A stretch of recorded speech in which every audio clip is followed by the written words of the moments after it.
You ask Tiger to solve. This deals with linear equations with one unknown. The final result is x equals 31/10. Let's solve it step by step. Isolate the x. Multiply both sides by x negative 3. Multiply the fractions. Simplify the arithmetic. Expand the parentheses. Simplify the arithmetic.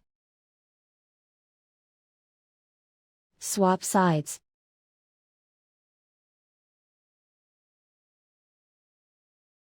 Group all constants on the right side of the equation. Add 30 to both sides. Simplify the arithmetic.